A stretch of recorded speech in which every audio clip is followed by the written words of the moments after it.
Parfait, j'aime bien commencer à l'heure. Il est 10 heures, donc on va pouvoir commencer. On est ravis de vous accueillir pour cette session de 20 minutes autour de l'organisation apprenante, sujet ô combien critique pour l'ensemble des entreprises et des organisations. Êtes-vous prêts à lutter contre l'obsolescence des compétences? On va aborder ça pendant 20 minutes, c'est assez court avec un superbe témoignage. Et nous sommes, c'est vrai que j'ai la zapette, je n'ai pas besoin d'aller un peu plus loin. Donc nous serons deux pour pouvoir vous présenter cette thématique. Donc je suis Philippe Rivron, je suis un des cofondateurs d'Edflex. Et je suis aujourd'hui accompagné de Sabrina Tuber, qui est responsable HRBP et développement RH chez AXA Partners. Merci de nous faire l'amitié de venir témoigner sur cette thématique de l'organisation apprenante. Alors, pour entrer dans le vif du sujet, il y a une thématique, un chiffre que vous connaissez peut-être déjà. 2 ans, c'est la durée de vie moyenne d'une compétence technique aujourd'hui, quand c'était 30 ans en 1987. Oui, ça s'est accéléré. L'obsolescence des compétences, c'est une réalité. Et il y a même des études en ce moment qui sont en train de nous montrer, c'est plutôt 18 mois. Sûrement l'arrivée de l'IA et évidemment le digital fait qu'on a une accélération et toutes les entreprises aujourd'hui sont concernées. Quel est l'impact? L'impact de cela, à la fois côté collaborateur, c'est garantir l'employabilité. Si je veux rester employable dans mon entreprise, garder mon job, évoluer dans mon entreprise, voire étudier des parcours externes à l'entreprise, il faut que je développe mes compétences. Et la formation tout au long de la vie, ça va être un de mes sujets. Ce n'est pas parce que j'ai un diplôme d'HEC obtenu il y a 20 ans que je suis toujours employable aujourd'hui. Il y a aussi un impact pour l'entreprise. Les entreprises, beaucoup de secteurs d'activité sont très impactés par cette obsolescence des compétences. J'en ai un en tête, le monde de l'automobile. Évidemment, l'arrivée de la voiture électrique a fait qu'il a fallu accélérer le développement des compétences. On ne design pas, on ne produit pas, on ne vend pas et on ne maintient pas les voitures de la même façon qu'il y a 2 ans à peine. Donc ça veut dire qu'il faut aller encore plus vite et ceux qui ont compris ça, ceux qui vont former plus vite, ceux qui vont former encore mieux, c'est ceux qui prendront leur part de marché demain. Donc oui, il y a un impact humain, mais il y a un impact économique, business pour les entreprises. C'est la raison pour laquelle aujourd'hui on pose cette question, pourquoi devenir une entreprise apprenante? C'est pour répondre à ce paradigme à la fois du collaborateur et de l'entreprise. J'ai une question pour vous, on va essayer d'être un peu interactif, ou en tout cas cette question, quel est le principal frein pour vous former aujourd'hui, dans vos entreprises ou vous-même? Le temps?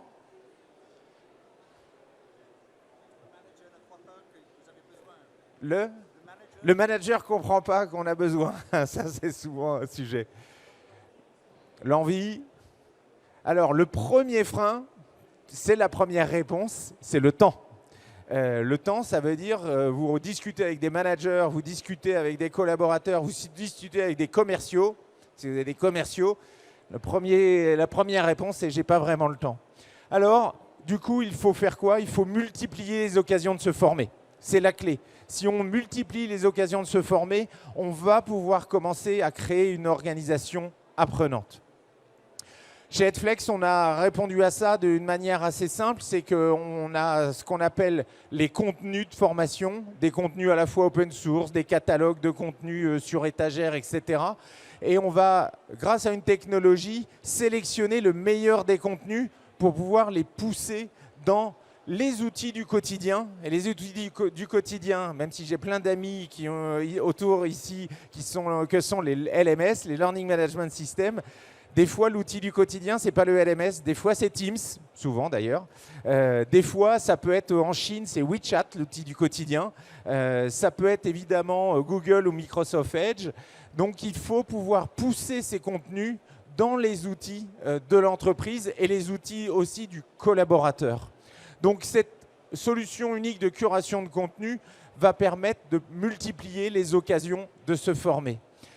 Pour illustrer et donc devenir évidemment ce qu'on appelle un lifelong learner, le terme est en français, un apprenant tout au long de la vie. Je trouve pas ça toujours très joli. Donc on a un anglicisme de plus à intégrer. Oui, devenons des lifelong learners pour pouvoir développer son employabilité.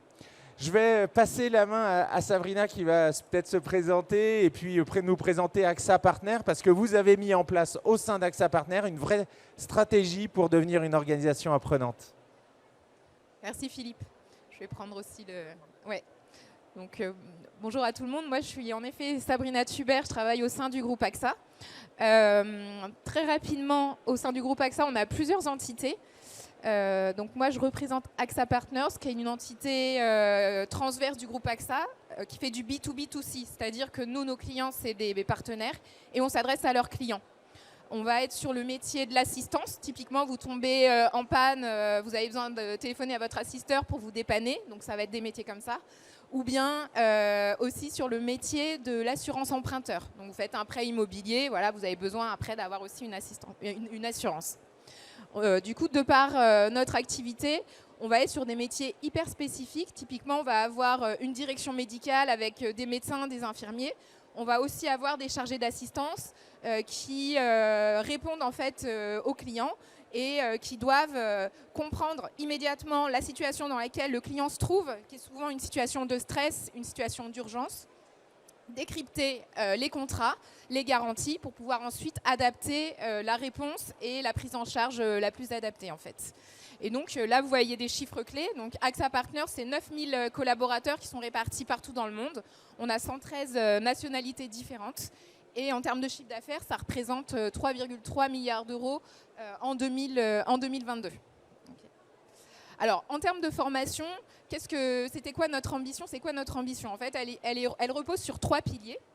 Le premier pilier, c'est vraiment de soutenir les enjeux de l'entreprise. Et typiquement, c'est un peu ce qu'on se disait, c'est-à-dire à la fois adapter les compétences, mais aussi acquérir de nouvelles compétences par rapport à un paysage professionnel qui est vraiment en constante évolution et qui va nécessiter de s'adapter aux évolutions technologiques et à des nouveaux savoir-faire pour les salariés.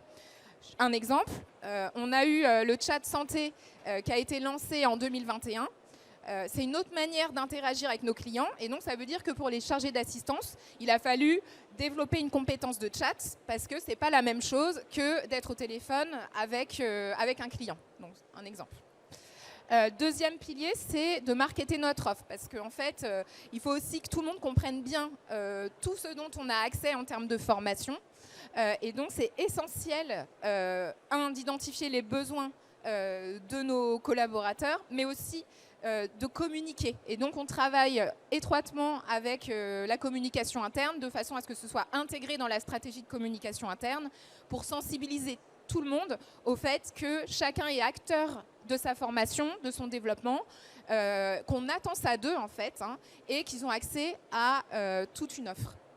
Et puis le troisième pilier, c'était de faire le lien avec la culture d'entreprise, donc de placer la culture d'entreprise au centre, ce qui est extrêmement important.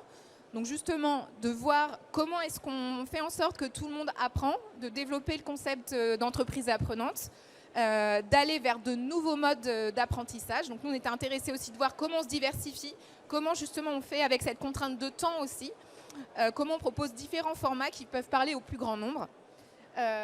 Et puis, on avait un axe en effet sur la culture agile, qui était aussi une offre sur laquelle on avait besoin de monter. Et puis d'accompagner les managers et les collaborateurs par rapport à ça, et aussi par rapport à l'évolution des modes de travail. Alors, on pense notamment au télétravail. Alors, on en faisait déjà avant le Covid. Nous, on n'a pas découvert ça avec le Covid, mais ça s'est accéléré. Ça s'est imposé comme une norme quand même depuis. Avant, tous les métiers, c'était pas forcément facile de faire du télétravail. En tout cas, ça se faisait pas nécessairement de la même façon. Mais là, voilà, tout le monde en fait. Et l'idée aussi, c'est de s'adapter aussi à ce mode de travail hybride. Alors, c'est ces raisons qui nous ont fait nous dire qu'on allait travailler avec Edflex. Maintenant, ça fait 2 ans. Parce que, justement, ça répondait à des objectifs qu'on avait en tête. Le premier, c'était vraiment cette volonté, j'en parlais, de diversifier les contenus, d'aller vers une offre qui soit plus moderne et qui s'intègre, qui s'ancre davantage dans le quotidien en fait, de tout le monde. L'objectif, c'est pas de remplacer les formations plus traditionnelles où on va passer 3 jours en présentiel, mais c'est de combiner les choses parce que voilà, c'est pas toujours facile pour tout le monde de s'absenter et en tout cas il faut combiner, il faut multiplier les occasions de se former. Et donc l'objectif c'était aussi voilà, de proposer des offres, des contenus qui soient courts par rapport à cette contrainte de temps qu'on a aussi chez nous, soit du temps par rapport à la charge de travail des différentes équipes, des fonctions de support, stratégiques, etc., soit une contrainte de temps par rapport à nos chargés d'assistance qui sont planifiés. Donc en plus, voilà, il y a un pilotage derrière.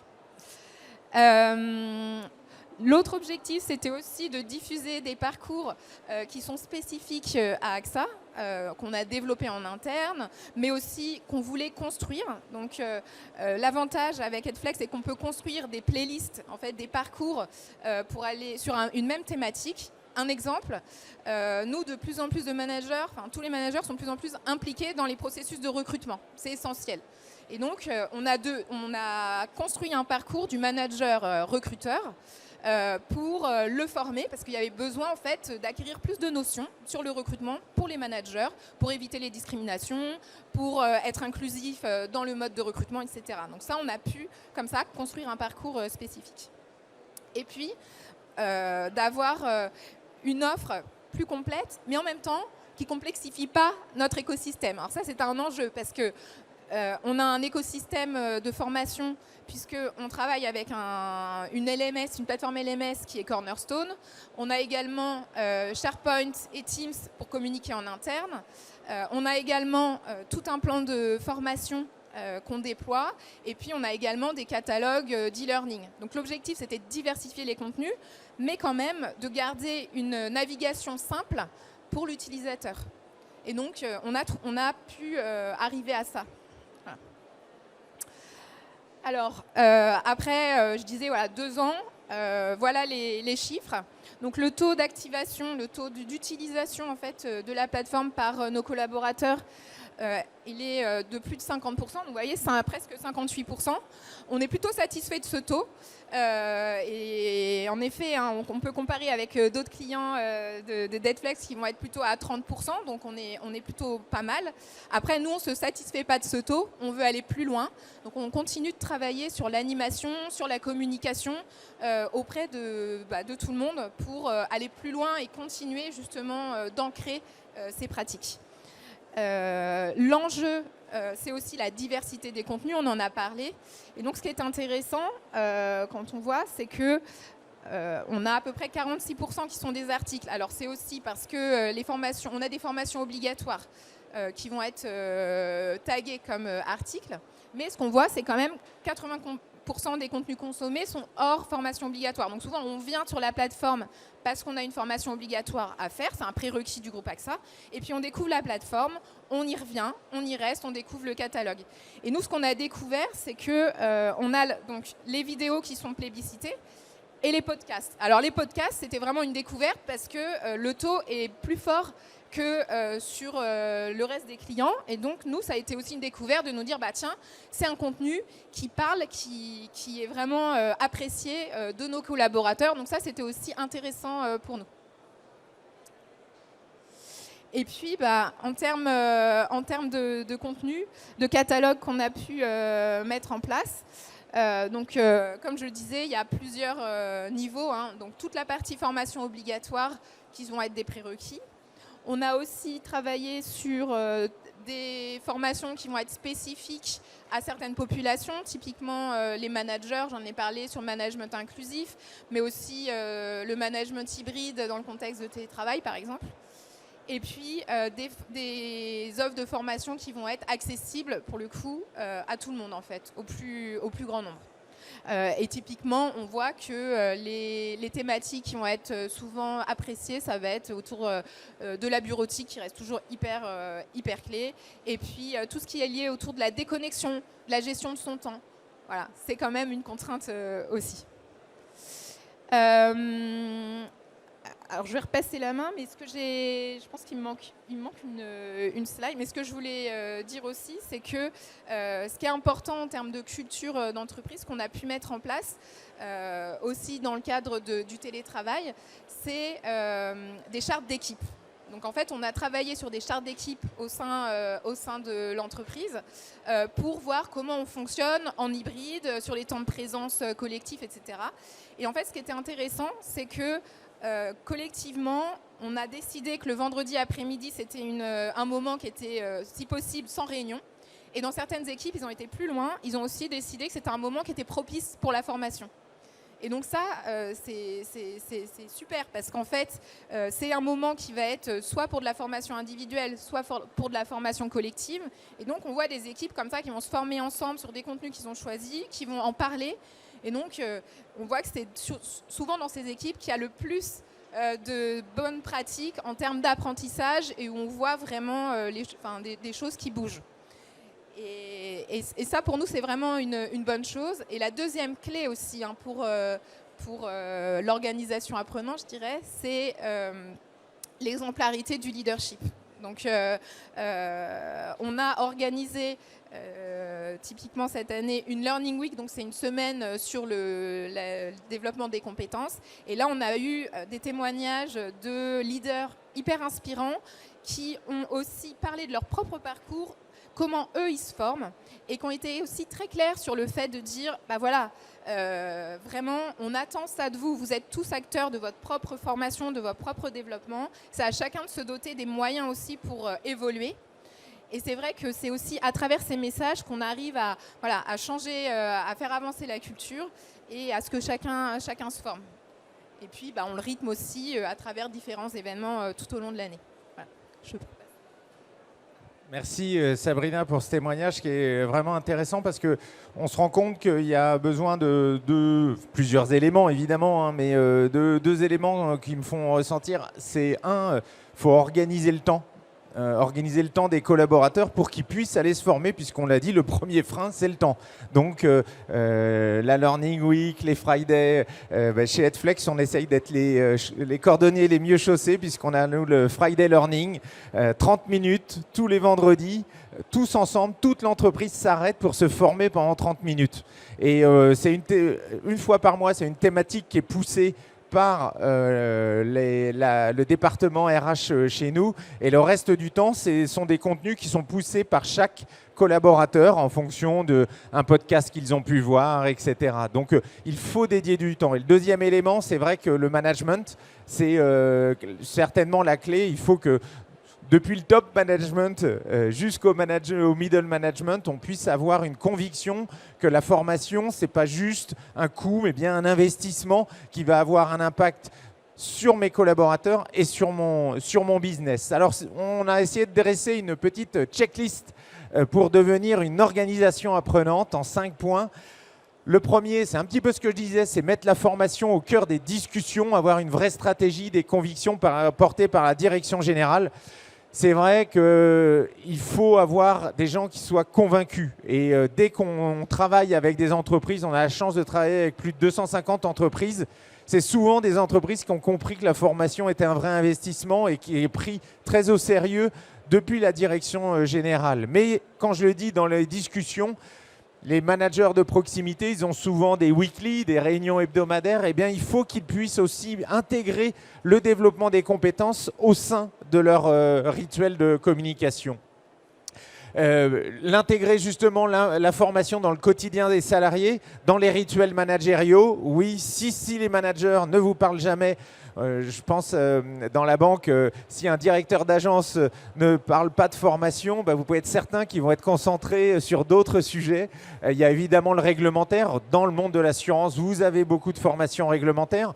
Ce qui est très intéressant ici, 80% c'est hors réglementaire. Ça veut bien dire qu'il y a une communication et une intégration. Et intégrer dans les outils, ça, c'est aussi une des clés de réussite. Si vous intégrez les contenus dans les outils au plus près, on a tendance à dire chez Edflex, il faut réduire le nombre de clics. Calculer le nombre de clics pour atteindre un contenu dans votre organisation. C'est la clé. Si c'est plus de 3 clics, vous pouvez être sûr que vous avez un taux de déperdition qui est très important. Troisième élément, c'est un catalogue diversifié. On n'apprend pas tous de la même façon. Moi, pour me former, j'adore les articles, comme les apprenants chez AXA. Mon associé Clément, que certains doivent connaître, lui, c'est les podcasts tous les matins. Pourtant, on apprend la même chose, exactement la même chose. En revanche, on a des formats qui nous sont privilégiés. Et ce n'est pas parce que je lis des articles que je ne lis que des articles. Des fois, je me fais des podcasts. Des fois, j'ai besoin d'un cours. Ça va dépendre de mon temps disponible. Ça va dépendre de mon envie aussi. Quatrième élément avant de conclure, avoir une communication adaptée. Il faut communiquer régulièrement, des newsletters, dans Yammer, dans les outils Teams.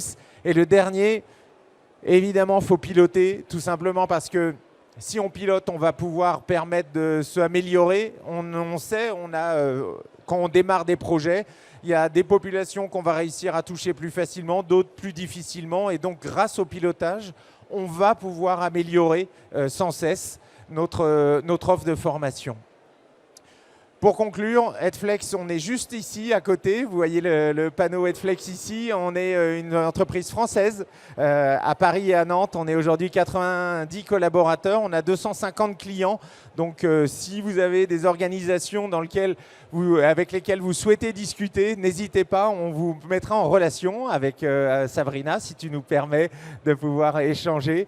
Et aujourd'hui, on a près d'1 million d'utilisateurs à travers le monde. On en a parlé un tout petit peu, mais les langues, c'est un sujet important. On a la chance de travailler avec des entreprises globales. Voilà, je crois que ça clignote en rouge, donc il était temps de s'arrêter. Merci à tous d'être venus ce matin. Bon salon et n'hésitez pas à venir nous voir.